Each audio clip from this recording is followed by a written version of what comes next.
Halo historian, Assalamualaikum warahmatullahi wabarakatuh. Yuk belajar sejarah.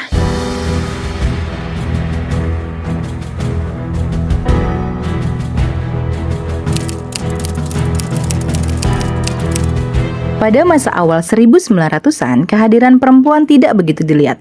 Tapi perempuan-perempuan yang akan kita bahas ini menunjukkan bahwa mereka bisa seperti para laki-laki yang berjuang untuk Indonesia. Seperti Ruhana Kudus, yang merupakan jurnalis perempuan pertama di Indonesia, dan Maria Emilia yang menjadi dokter pertama di Indonesia. Padahal pada masa itu menjadi hal yang tabu untuk perempuan memiliki pendidikan tinggi. Tahukah historian bagaimana kontribusi mereka bagi Indonesia? Dan siapa saja perempuan-perempuan lain serba pertama di Indonesia? Yuk tonton videonya sampai selesai. Tapi sebelum itu, buat yang belum subscribe, jangan lupa subscribe dan share video ini ke teman-teman kalian.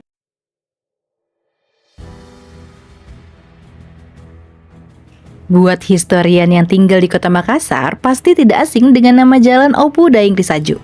Tapi tahukah historian siapa beliau? Opu Daing Risaju merupakan sosok pahlawan perempuan yang cukup memiliki pengaruh besar di tanah Sulawesi pada masa penjajahan.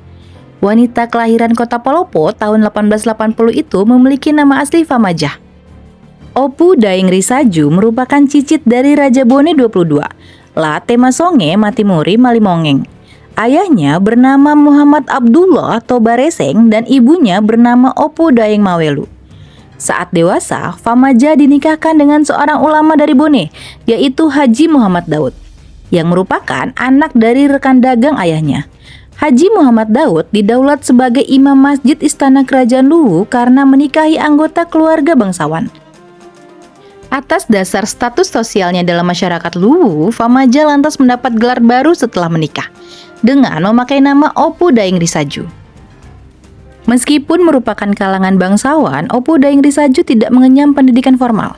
Sesuai tradisi, anak gadis Luwu pada saat itu umumnya hanya memperoleh pendidikan agama dan mengaji Al-Quran.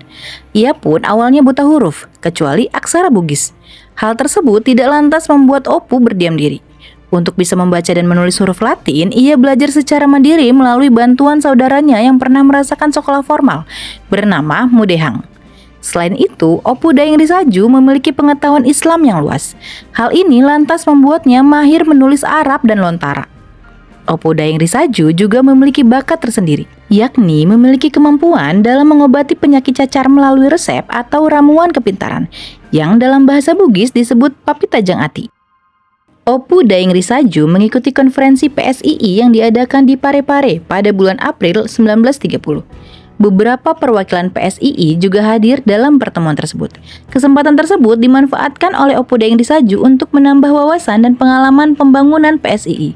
Dengan cara demikian, Opu Daing Risaju membuka lebih banyak kesempatan untuk menghilangkan penjajahan dan mencapai kemerdekaan sebagai bangsa yang merdeka dan berdaulat melalui gerakan nasional. Setelah Opu Daing Risaju menghadiri konferensi PSII di Parepare, ia lalu pergi ke Malangke untuk mendirikan cabang PSII di sana. Kepemimpinan Opu Daing Risaju ini lantas dianggap sebagai ancaman oleh pemerintah kolonial Belanda di wilayah Luwu. Controller Masamba akhirnya datang ke daerah Malangke dan menangkap Opu Daing Risaju bersama sekitar 70-an anggota partai. Mereka kemudian diangkut ke Masamba dengan 2 mobil. Opu Daing Risaju dituduh menghasut serta menyebarkan kebencian di lapisan masyarakat terhadap pemerintah. Opu Daing Risaju tercatat sebagai wanita pertama yang dipenjara oleh pemerintah kolonial karena masalah politik. Tindakan pemerintah kolonial bertujuan untuk mengurangi aktivitas Opu Daing Risaju dan perkembangan PSII. Upaya penahanan ternyata tidaklah efektif. Belanda lantas mempropaganda golongan adat yang terdiri dari bangsawan dan raja-raja sebagai tameng untuk membekukan gerakan PSII. Namun, upaya apapun yang dilakukan oleh kolonial Belanda mengalami kegagalan. Terbukti bahwa PSII mendapat sokongan yang besar dari masyarakat. Tak hanya di situ, Opu Daing Risaju bahkan menghadapi berbagai tantangan dan rintangan dari pihak Belanda dalam usaha propaganda partainya, yang sekaligus merintis kemerdekaan bangsa Indonesia. Dewan Adat berhasil dipengaruhi oleh Belanda, sehingga Opu bahkan ditentang oleh pemerintah kerajaan beserta adatnya. Opu Daing Risaju pun kemudian dijatuhi sanksi adat karena menolak bujukan Datu dan para anggota Dewan Adat untuk menghentikan kegiatannya di PSII. Dewan Adat dengan paksa menanggalkan tahta kebangsawanan Opu Daeng Risaju. Sejak saat itu, anggota Dewan Adat tidak memanggilnya Opu Daeng Risaju lagi. Opu Daeng Risaju juga diketahui berperan dalam jajaran TNI. Namun, sumber-sumber yang menceritakan kiprahnya di TNI sangat terbatas. Kendati demikian, kiprah Opu Daeng Risaju di TNI dibuktikan dengan surat keterangan pemberhentian Opu Daeng Risaju dalam jajaran TNI. Opu Daeng Risaju menghembuskan nafas terakhir di Palopo. Ia jatuh sakit selama 2 tahun akibat pengaruh usia tua. Opu meninggal pada 10 Februari 1964 dan dikebumikan di pemakaman Raja-Raja Lokowe di Palopo. Pemakaman Opu Daeng Risaju tanpa adanya upacara kehormatan, layaknya seorang pahlawan yang telah gugur dan meninggal dunia. Atas semua perjalanan perjuangannya, Opu Daeng Risaju mendapatkan tunjangan penghargaan dari pemerintah Republik Indonesia. Opu Daeng Risaju tidak dimakamkan sebagaimana prosesi pemakaman seorang pahlawan. Namun, ia ditetapkan sebagai pahlawan nasional pada tahun 2006.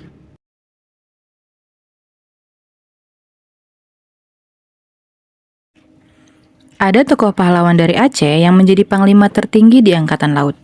Tahukah historian siapa nama tokoh tersebut? Yap, nama tokoh tersebut yaitu Laksamana Kemalahayati atau Laksamana Malahayati yang berasal dari Aceh.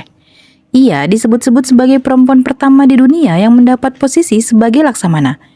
Tugas Kemalahayati sebagai Laksamana adalah memimpin Angkatan Laut Kerajaan Aceh, utamanya dalam melawan bangsa asing seperti Portugis, Belanda, dan Inggris. Kemalahayati lahir pada 1 Januari 1550 di Aceh Besar dari keluarga Kesultanan Aceh.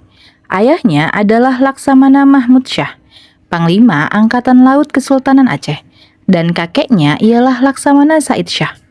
Kakek buyut Malahayati adalah Sultan Salahuddin Shah, Sultan kedua Kerajaan Aceh yang memerintah antara tahun 1530 hingga 1539. Lahir dari keluarga kerajaan yang memegang jabatan Sultan dan Panglima Angkatan Laut Kesultanan, Malahayati mengikuti jejak para pendahulunya. Setelah menyelesaikan pendidikan agama di Menasah, Rangkang, dan Daya, ia melanjutkan ke Akademi Militer Mahat Baitul Maqdis milik Kerajaan Aceh, yang dilatih langsung oleh sejumlah guru dari Turki. Pendidikan militer tahun pertama dan kedua dijalani Kemalahayati dengan baik, bahkan ia tergolong unggul dan berprestasi. Di Akademi Militer Mahat Baitul Maqdis juga, Malahayati bertemu dengan Tuanku Mahmudin bin Said Al-Latif. Tuanku Mahmudin bin Said Al-Latif resmi menjadi suami Laksamana Malahayati setelah keduanya lulus dari Akademi Militer. Pada tahun 1585, ketika usianya 35 tahun, Malahayati dipercaya menjabat Kepala Barisan Pengawal Istana Rahasia dan Panglima Protokol Pemerintah di bawah pemerintahan Sultan Buyung atau Sultan Ali Riayat Shah II. Malahayati pertama kali melawan kolonialisme Portugis dalam pertempuran di perairan Teluk Haru, dekat Selat Malaka pada 1586. Pertempuran ini dipimpin oleh suaminya, Laksamana Tuanku Mahmudin bin Said Al-Latif, yang juga menjabat Kepala Pengawal Sultan. Saat itu, puluhan kapal kayu Kesultanan Aceh berhasil mencegat kapal-kapal perang Portugis. Meskipun armada perang Kesultanan Aceh berhasil memukul mundur Portugis, suami Malahayati gugur dalam pertempuran. Kematian suaminya membakar semangat Malahayati, yang berjanji untuk menuntut balas dan meneruskan perjuangan suaminya. Malahayati kemudian ditunjuk oleh Sultan Aceh menggantikan posisi mendiang suaminya sebagai Laksamana. Malahayati menjabat sebagai Laksamana dan memiliki tugas memimpin Angkatan Laut Kerajaan Aceh. Sejarah perjuangan Laksamana Malahayati dimulai ketika ia membentuk dan memimpin Inong Bale. Malahayati meminta Sultan untuk membentuk pasukan yang prajuritnya terdiri dari para janda yang suaminya gugur dalam pertempuran Teluk Haru. Nama Inong Bale berasal dari kata Inong yang berarti perempuan dan Bale yang artinya janda. Inong Bale yang terdiri dari 2.000 perempuan janda dibekali 100 kapal perang besar berkapasitas masing-masing 400 pasukan. Berbekal ilmu-ilmu yang didapatkannya, Laksamana Malahayati melatih Inong Bale menjadi pasukan tempur yang disegani. Pasukan Inong Bale terlibat dalam beberapa peperangan melawan Portugis dan Belanda, bertempur di perairan Selat Malaka, pantai timur Sumatera dan Malaya. Mereka juga membangun benteng Inong Bale di perbukitan dekat Teluk Lamreh, Krueng Raya, Aceh Besar. Benteng dengan tembok setinggi 100 meter ini dibangun seluruhnya oleh perempuan Inong Bale dan menjadi markas serta pusat pelatihan mereka. Pasukan Malahayati juga menjalankan misi khusus untuk mengamankan jalur laut perdagangan kesultanan serta mengawasi pelabuhan-pelabuhan Aceh. Pada 21 Juli 1599, dua kapal Belanda, De Leeuw dan De Leeuwin yang dipimpin oleh Cornelis de Houtman dan adiknya Frederik de Houtman mendarat di pelabuhan Aceh Besar dengan tujuan berburu rempah-rempah. Karena Cornelis de Houtman bertindak tidak sopan dan melontarkan serangan, Sultan memerintahkan Malahayati mengusir dua kapal Belanda tersebut. Setelah terlibat pertempuran sengit, Cornelis de Houtman terbunuh pada 11 September 1599. Sedangkan Frederik de Houtman ditangkap dan dipenjara. Cornelis de Houtman dibunuh oleh Laksamana Malahayati dalam duel 1 lawan 1 di atas kapal musuh menggunakan encongnya. Selain mahir sebagai panglima perang, kisah Laksamana Malahayati sebagai negosiator ulung juga dikenal. Ketika pemerintah Belanda meminta pembebasan tawanan perang, termasuk Frederik de Houtman, Sultan mengutus Malahayati untuk berunding. Malahayati mengajukan syarat bahwa Belanda harus membayar ganti rugi atas peperangan yang mereka sebabkan, sebagai ganti pembebasan prajurit-prajurit mereka yang ditahan. Peran diplomatik Laksamana Malahayati terus berlanjut ketika Inggris menginginkan hubungan dagang dengan Kesultanan Aceh Darussalam. Malahayati dipercaya untuk menerima utusan khusus Ratu Elizabeth I, yakni James Lancaster. Lancaster tiba di Aceh pada 5 Juni 1602 menggunakan kapalnya Red Dragon. Dengan tujuan untuk membeli rempah-rempah Aceh, Lancaster menekan kepentingan Inggris untuk melakukan perdagangan tanpa niat berperang. Malahayati meminta agar permintaan tersebut didokumentasikan secara tertulis atas nama Ratu Inggris. Setelah surat tersebut dibuat, Lancaster diizinkan untuk bertemu dengan Sultan Alauddin Riayat Shah Sayyid Al-Mukamil. Perjuangan Laksamana Malahayati menggempur pertahanan Portugis di Malaka berlanjut pada 1606. Sayangnya, Laksamana Malahayati meninggal karena memimpin pertempuran Portugis di Teluk Ruweng Raya di perairan Selat Melaka pada 1615. Jasadnya kemudian dimakamkan di sebuah bukit kecil di Desa Lamreh, Kecamatan Masjid Raya, Kabupaten Aceh Besar. Namanya diabadikan pada salah satu kapal perang TNI Angkatan Laut dan menjadi nama sebuah pelabuhan di Desa Lamreh, Ruweng Raya, Aceh.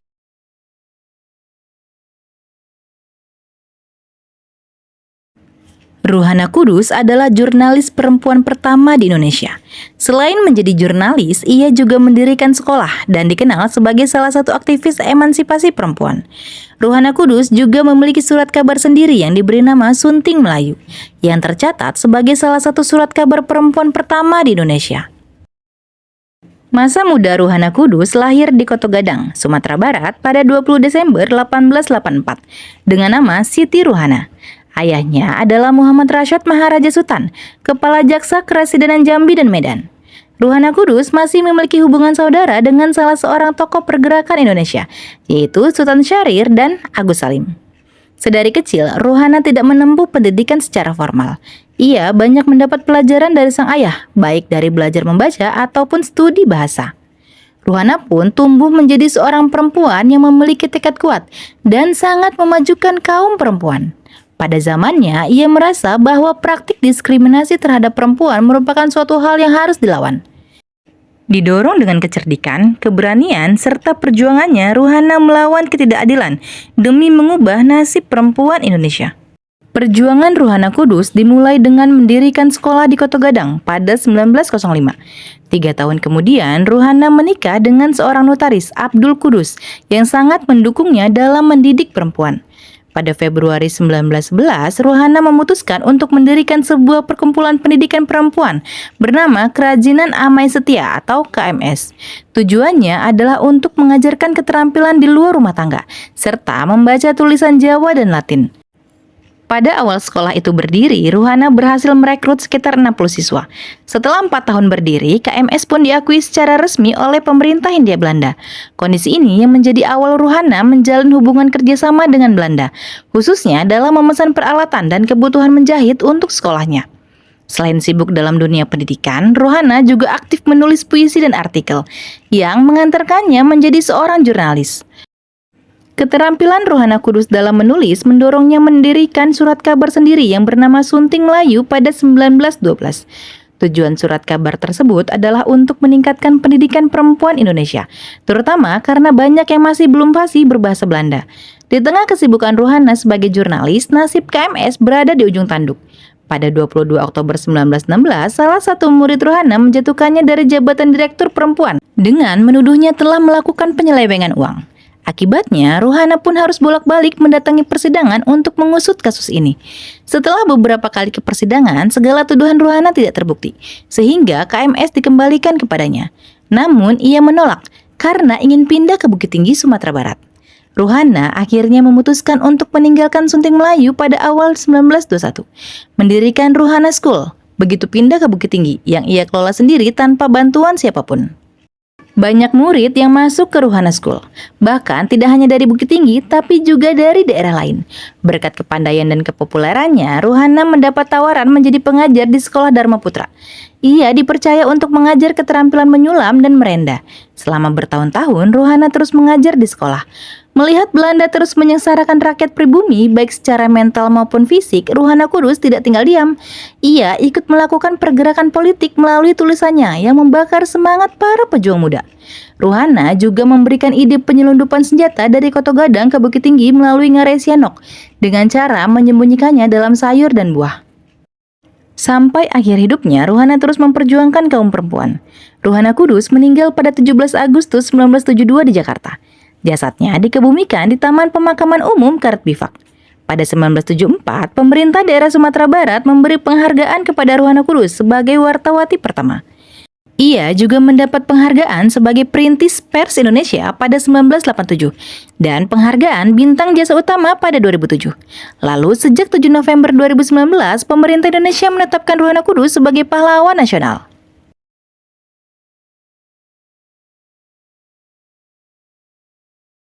Rahmah El Yunusiah adalah tokoh emansipasi wanita pada masa penjajahan.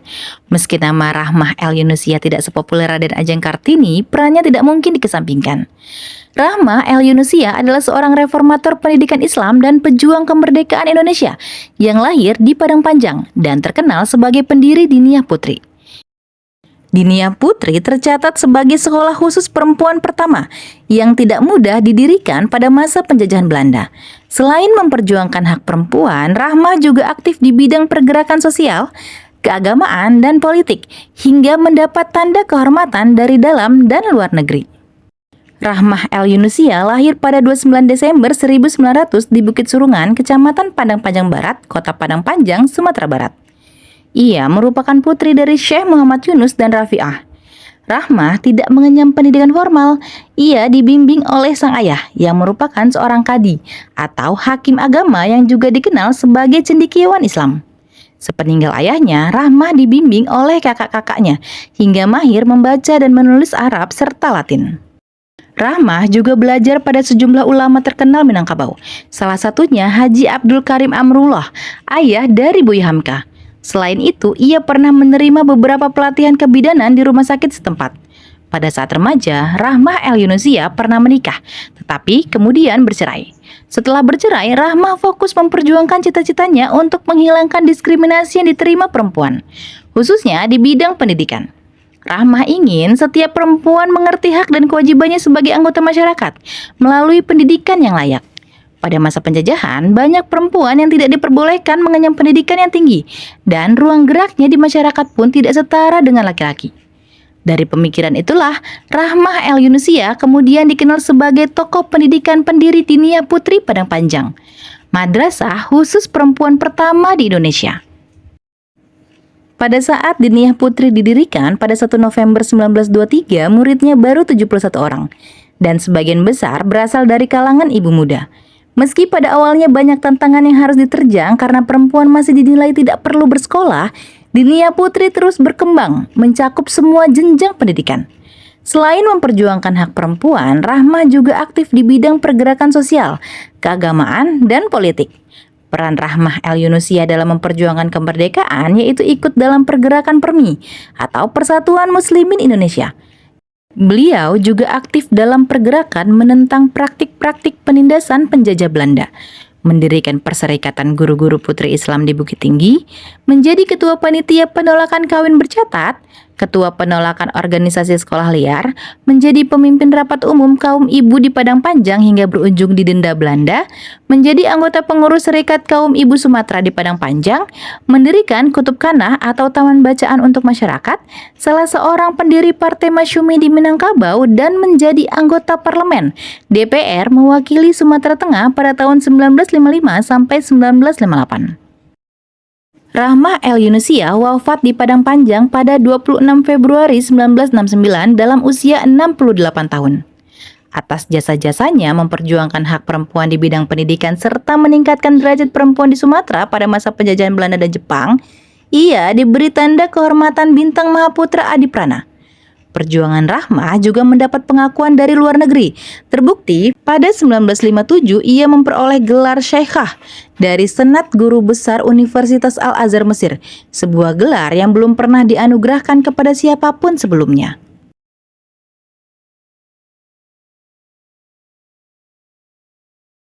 Raden Dewi Sartika lahir pada tanggal 4 Desember 1884 di Cicalengka, Jawa Barat. Beliau adalah putri Raden Somanagara dan Raden Ayu Raja Permas. Pada tanggal 16 Januari 1904 dibukalah sebuah sekolah seperti yang dicita-citakan oleh Dewi Sartika. Sekolah itu diberi nama Sekolah Istri. Keadaannya masih jauh dari sempurna. Yang dijadikan ruang belajar ialah salah satu ruangan kantor kabupaten. Dalam menyelenggarakan sekolahnya, Dewi dibantu oleh Purmo dan Uwit. Mata pelajaran yang diberikan ialah dasar-dasar berhitung, menulis, dan membaca, serta pelajaran agama. Lama-kelamaan, sekolah itu mendapat perhatian masyarakat. Bahkan, pembesar-pembesar pemerintah mulai menaruh perhatian, dan jumlah murid semakin banyak. Cita-cita Dewi Sartika dapat diketahui dari karangannya yang berjudul The Inland Vrouw atau Wanita Bumi Putra. Ia mengemukakan bahwa pendidikan penting untuk mendapatkan kekuatan dan kesehatan kanak-kanak, baik secara jasmani maupun rohani, yang dalam bahasa Sunda disebut dengan cager bager, sehat rohani, jasmani, dan berkelakuan baik. Dalam tahun 1908, waktu Dewi Sartika mencapai usia 22 tahun, ia menikah dengan Raden Kanduran Aga Suryawinata, seorang guru sekolah Karang Pamulangan. Dengan bersuamikan laki-laki guru, maka dapatlah Dewi Sartika mengembangkan sekolahnya. Suami istri itu berjuang bersama-sama untuk memajukan pendidikan bagi kaum wanita.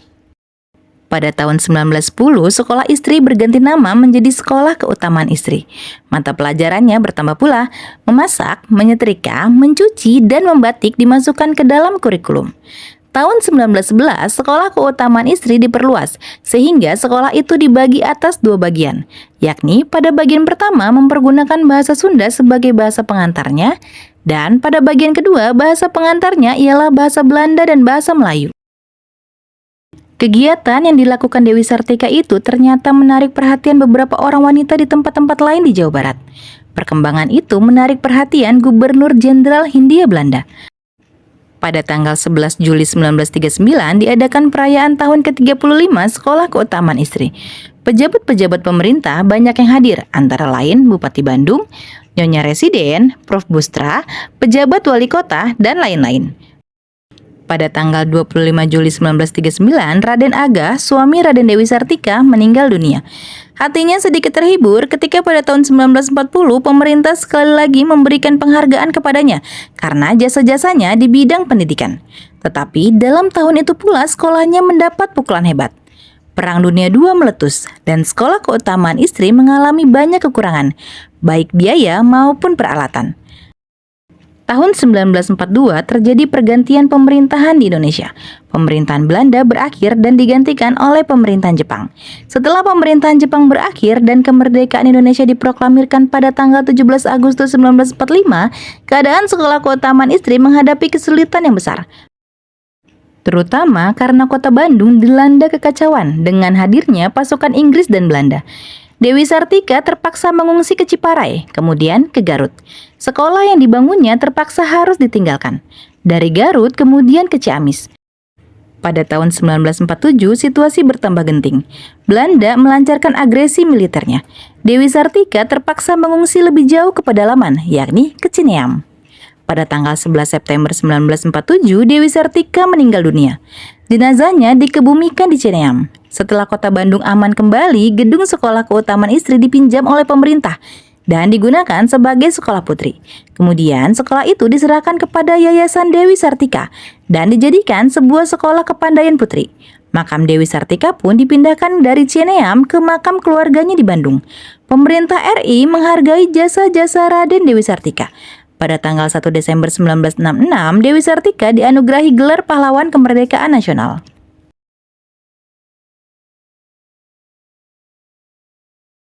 Sejarah mencatat Maria Emilia Thomas Yusuf sebagai dokter perempuan pertama di Indonesia. Wanita yang lebih dikenal dengan nama Mary Thomas itu lahir di Minahasa pada 17 Februari 1896 dari pasangan Adrian Thomas dan Nicolina Maramis. Dikutip dari laman Kemendikbud, profesi ayahnya sebagai seorang tentara membuat Mary beserta keluarganya berpindah-pindah sekolah. Ia sempat mengenyam pendidikan di Europese Lagere School atau ELS dan lulus pada tahun 1911. Untuk mewujudkan cita-citanya, Mary melanjutkan studinya ke Sekolah Kedokteran Stovia setelah perempuan diizinkan mendaftar pada 1912. Di Stovia, ia merupakan satu-satunya perempuan dari 180 siswa. Karenanya, Mary mendapat perhatian istimewa dan diizinkan tinggal di rumah warga sekitar. Sementara siswa baru lainnya diwajibkan tinggal di asrama. Mary pun lulus pada 1922 dengan nilai memuaskan dan menyandang gelar Indische Art. Kelulusannya pun menjadi pusat perhatian karena menjadi dokter perempuan pertama di tanah air. Pemerintah menugaskannya berdinas sebagai dokter pemerintah di Sentral Burgerlijk Ziekenrichting atau CBZ yang sekarang bernama Rumah Sakit Cipto Mangunkusumo. Sepanjang karirnya, ia dikenal sebagai spesialis bidang ginekologi dan kebidanan. Mary juga termasuk salah satu dokter pertama yang terlibat dalam kebijakan mengontrol kelahiran bayi lewat metode kontrasepsi IUD. Pada 1950, ia mendirikan sekolah kebidanan di Bukit Tinggi. Sekolah kebidanan tersebut menjadi yang pertama kali berdiri di Sumatera dan kedua di Indonesia. Setelah lebih dari 40 tahun mengabdikan dirinya di dunia kedokteran, ia meninggal di usia 70 tahun akibat serangan jantung pada 1966. Harian Kompas pada 4 November 1966 memberitakan Mary saat itu menjabat sebagai Kepala Rumah Sakit Umum Bukit Tinggi. Ia sebenarnya telah diberikan cuti selama sebulan karena kondisi kesehatannya yang menurun. Namun ia tidak mengindahkan nasihat rekan-rekannya. Saat itu Mary diketahui sudah 6 kali mengalami serangan jantung selama 1 tahun belakangan. Sehari sebelum meninggal, ia masih mengajar di sekolah bidan yang didirikannya meski dalam kondisi sakit.